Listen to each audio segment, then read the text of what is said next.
right. Looks like we've got a pretty good crowd started here. So hi, my name is Emily Lytle. I am the Innovation and Focus Editor here at RJI with the Innovation team. And I am here joined today with Sara Edgerson, and she is the Digital Director of the One Newsroom here at Mizzou, which is all of our professional newsrooms here. And then we have Sara Lomax, who is the co-founder of URL Media. And so they're both going to talk today about the partnerships that they have with RJI and different projects that they're working on.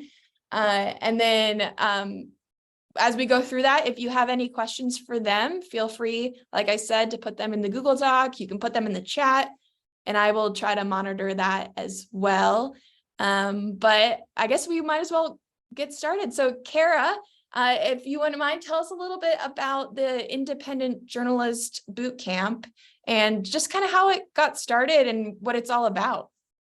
Hey everyone, so I'm Sara, and as Emily said, she explained my position a little, but I came to the university in August and I worked very closely with RJI. And when I got here, just kind of talking to Kat and Will about just a need that there is in the industry, and we all came to a consistent that independent journalists is a big need, and just to be able to offer a lot of knowledge and skills that are not taught, in J schools, that are not taught in the industry. It's just, what can we do to really help expand the knowledge of a lot of people who are not only laid off and kind of put into this realm of things of like, what can they do to still make an income, but then also folks who are still in the industry that like to make another income on the side. I know even for me as a journalist, I was taught that, always have that second income. So we came up with the Independent Journalist Bootcamp. We have been working on this since last year to try to piece it together, what it will look like. We decided that in our first year, it will be a remote workshop with the focus on building the skills and knowledge you need to be a successful independent journalist. So this year will take place in May 19th and 20th. And Will and I are leading that session. We have a number of sessions that we are offering to everyone who signs up to attend. We have scholarships that are offered here, but mainly for students, it's $25 to register. Established independents $50, starting out independent $35, and then a staffer newsroom is paying for you. We ask for $75. So different pay levels there. A lot of sessions that we are going to be offering are things even to just the basic knowledge of like, if I'm looking to become an independent journalist, where do I start? Like, what does it mean for billing? What does it mean for building my business? And then it can pitch in ideals and tips, like how do I build my resume? And then it also comes to, I am an independent journalist. I've been in this field for a while. Like, what do I need to know? So data security training, how to network is for everyone, whether you're new or a veteran. And then also like heat training, safety when you're on the job, like fundraising for a project, also a session about photo and freelance, editing and finding your editor. And then we also have a session that Will is leading on getting your URL and your brand. So just a wide level of things to where we feel like we can cater to different levels of independent journalists and see, this is our first one, see how it goes as we talk to more people, what we can add to it, but really hoping to be a good resource and just knowledge field to for this community to find not only the network within themselves, but also build up on their skills. Awesome.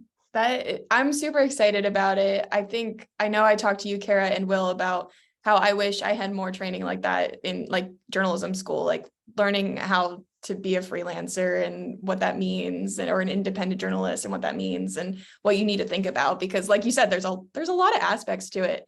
And it's cool to hear that you're touching on a lot of the different things from branding to, I think, budgeting and that kind of thing. Yeah, and then over the years too, I know when I started out as a journalist, I saw it as just only an opportunity for like photographers and maybe reporters, but it's so much more, like even for me to be in the audience field to where I can have my own brand and independence and, you know, offer that service to companies as a freelance on a freelance basis. So we're hoping people see that and see how marketable their skills are and how they can use this as a first or second income and be successful. Yeah, for sure. Cool. Well, if anybody has any questions for Kara or about the Independent Journalist Bootcamp, feel free to put them in the Google Doc or send them in the chat. And great. But in the meantime, I will pass it along to Sara. So Sara is the co-founder of URL Media, like I said, which is a network of Black and Brown news outlets across the country, right? So I'd love to hear a little bit more about URL Media. I've been learning a little bit about it through Will. It sounds really awesome. And then tell us a little bit about what this partnership is like with RJI. Sure. Thank you. And it's really interesting to hear about the work that Kara is doing as well. So yeah, I'm Sara Lomax. I'm the president and co-founder of URL Media. URL stands for Uplift, Respect, and Love. And it is a network of local Black and Brown owned and led media organizations from around the country. We launched in 2021 with 8 media organizations, and we've grown over the last 2 years to a network of 20 media organizations. I also am the president and CEO of WURD Radio, which is a Black talk radio station in Philadelphia. And WURD was one of the inaugural members of the URL network. So I wear 2 hats. I wear a hat of building the URL network and the business foundation for that, but I'm also a member of URL as the CEO of WURD Radio. So I get to, as we are testing the things, because the whole reason for URL's being is to provide resources and revenues and to share content and amplify each other's content of our individual network members. So I get to see the impact of URL as running one of the media outlets in the network. So we're super excited to be doing this project with RJI called The Currency of Impact. And one of the ongoing challenges for independent Black and Brown, smaller local media outlets is ways to quantify our impact, ways to quantify our audiences. And what I've found over my career, I've been in local media and Black media for about 30 years.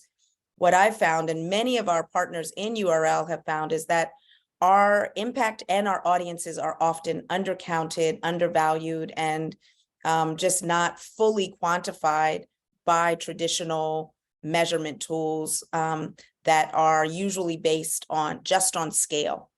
So usually CPMs are like the primary measurement that ad agencies and corporate advertisers are using to determine whether they should place an ad buy or what they should pay, how much they should support.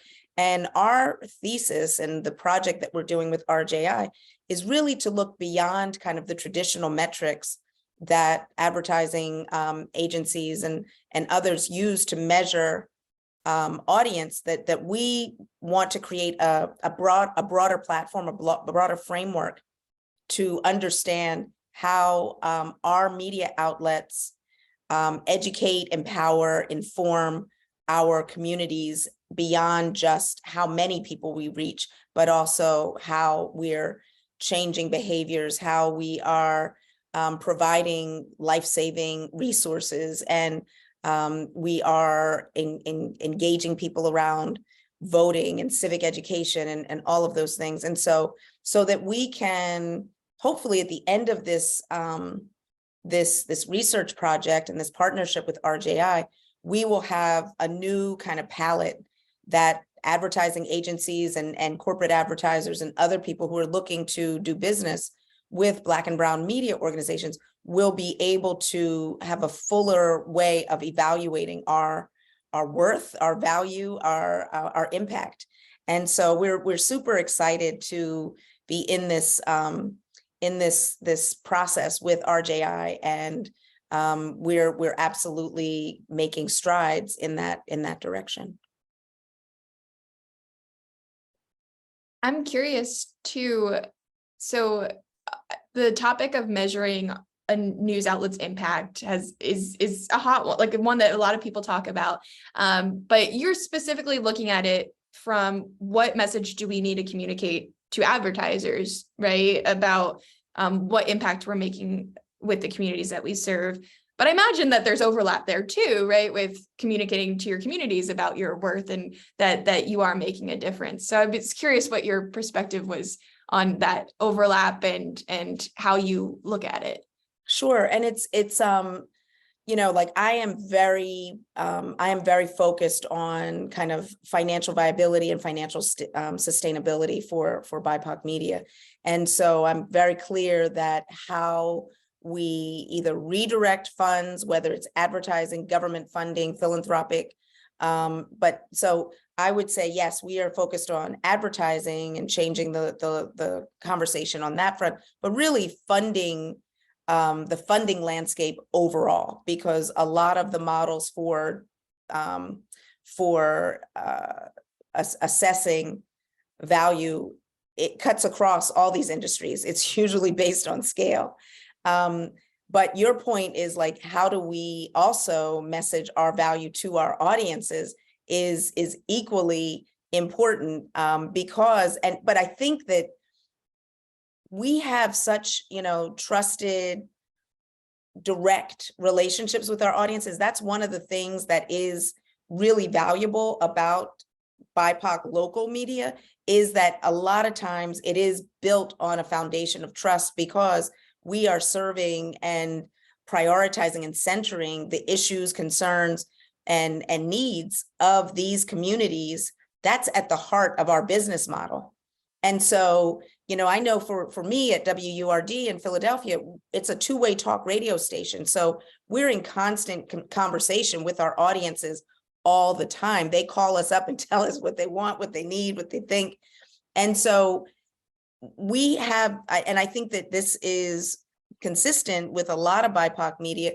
We already know, that part of the value is known to our audiences. They know that we bring value.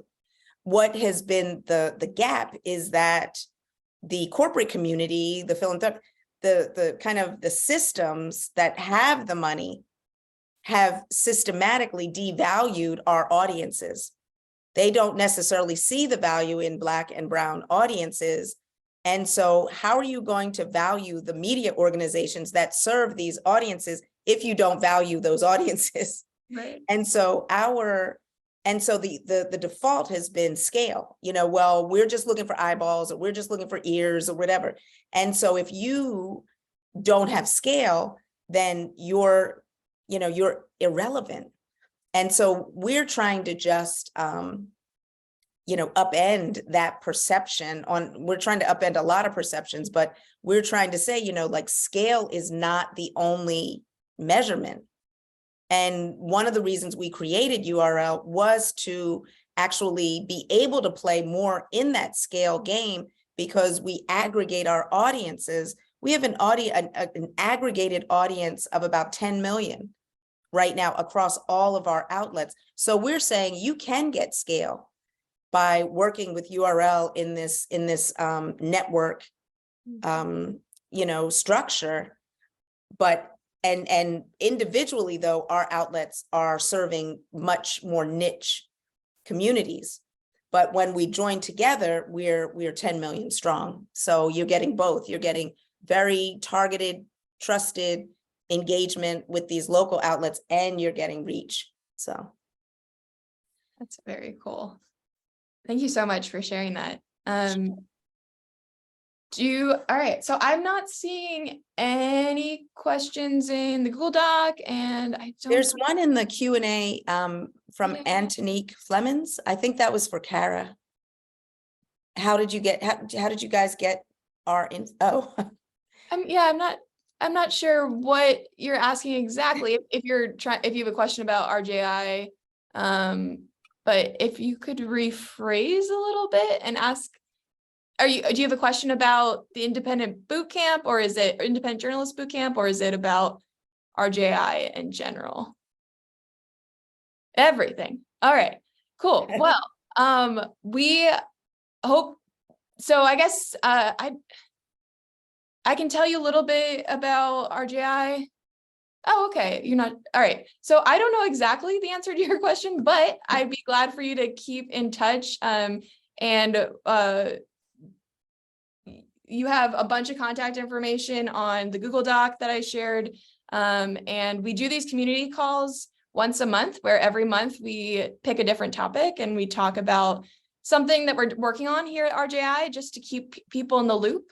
And share about the cool work that we're doing. And so, yeah, so keep in touch and keep, hopefully, we also have a newsletter for the series that I work on, specifically the Innovation and Focus series, which I can talk a little bit more about. But feel free to sign up for that newsletter, and we're glad you're here. So, all right, so we have another question in here. All right, from Tim, he says, I've been freelancing full-time since 2002. If I were designing a course or bootcamp about how to become a freelancer, I would bring in a professor from the accounting program, because that's a huge success factor. You can be a great writer and get tons of work, but if you don't understand taxes, health insurance, retirement planning, and other financial aspects, you will not make it. I've seen a lot of people leave freelancing because they didn't understand fundamentals, such as how to pay quarterly and estimated in federal and state income taxes, or how to set up a SEP IRA, which I don't even know what that is. Mm-hmm. So that is a really helpful point, Tim. Thank you so much for sharing that. And I'll toss it to Kara in case you have anything to add on to that, or any response. I'll speak on that a lot more, Tim, because that is great insight. Thank you for even suggesting and offering that to us, because that is one of the biggest pieces we thought about as we created this, but making it a remote national program for everyone. Taxes by state are different, and we thought like we would put on this one and see what we can offer. We're offering a lot of information, of course, about insurance plans, retirement, and things like that during our billing invoice section. It's actually a different section. I'll have to pull that up really quick. But we are just seeing now with the first year of really how we can go into that more when we are bringing in freelancers from so many different states where taxes are broken down a lot different. I know Will and I talked about too of how he's connected to Minnesota, I'm connected to Arizona, we're both connected to Missouri, and all the states are completely different. So it's like, how can we help with that? And I like how you said an accounting professor. We still have time to see what we can do. So thank you for that suggestion. Yeah, I would just, I mean, I'm not a part of this, that part of the conversation, but as a journalist who has been on the business side of media my entire career, accidentally, I always wanted to be on the editorial side, and I always ended up on the business side. I can't overstate how important these basic business principles are, whether you're a freelancer and an independent journalist, or if you are starting a business, because most journalists are not trained to understand legal documents and HR and finance. And that is the very boring, dull drudgery of, a business that is the absolute backbone of its ability to grow, sustain, thrive, any of it. And it translates to individuals as well. So I think it's so important, and it's oftentimes the thing that people want to stay away from the most, and they want to outsource it. And yeah, there's a place of outsourcing, but you still have to know about it, and you still have to pay attention to it, even whether you're a solo, a freelance journalist, or if you're creating a media company, you still have to know what's happening with your money and your legal and your HR. So that's my 2 cents on that. Thank you. All right, so we have another question here from Kevin for Sara. He asks, have you heard any feedback from the corporate community about the RJI effort so far? I'm curious what kinds of input you have from them on what they might be open to. He says it's a great project and I can't wait to see the results. Yeah, I mean, we are, URL is about 2 years old, and it has been a really interesting process of educating the marketplace about our model, about our, the unique ways that we are capturing impact with our partners. So, we hired our first full-time employee was our VP of advertising and sponsorships, and she came on in December 21. And the first, I would say, like, we were like we were just like treading water and not getting really anywhere the first kind of like 9 months of her work and our work trying to educate the marketplace about URL and the impact with the advertising community. And then the fourth quarter of 22, things just kind of like broke open, and all of those seeds that were planted and the education, all of that stuff started to bear fruit. And so we are starting to get a much stronger reception, and we're in deeper conversations. One thing that I have found throughout my career is that you often have better success when you're talking directly to the client, who, as opposed to the ad agency, because the ad agencies are much more risk averse. Whereas the client might say, you know what, I'm going to take a chance on these guys because I get it.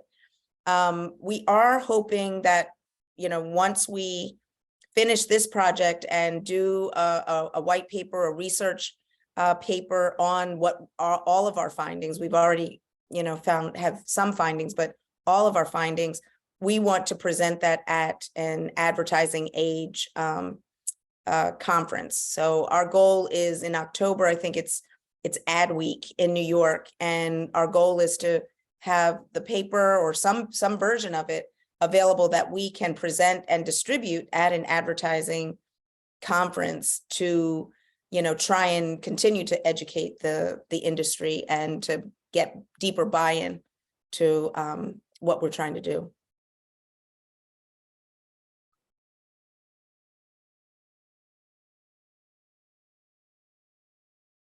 Well, and I'm doing my best to summarize our responses. I kind of forgot that I was doing that in the Google Doc. So I'm catching up a little bit, but everyone's welcome to head back there. We'll send out a mass email to everybody on this call with that Google Doc and with the recording once that is downloaded as well. Kevin says, thank you. I think that's all the questions I have here. Let me just double check. All right. Cool. Well, thank you both, Kara and Sara, for joining us to talk a little bit about your projects. I have only been here for just over 2 months, and so it's been really neat to see all the different aspects of RJI and the collaboration with Mizzou, and learning about all these neat organizations that I didn't know exist as a reporter. So I'm glad. Thank you to the people on the Zoom and on the Zoom webinar for joining. And like I said, we'll follow up with information from this call. And if you have any questions, I know Kara and Sara's contact is on that Google Doc as well. So I'm sure they would be glad to talk to you as well. Absolutely. Thank you. All right. All right. Thank you, everyone. Bye-bye. Nice hearing about the great work you're doing, Sara. Thank you. Likewise. So important. Yeah, likewise. Yours is great.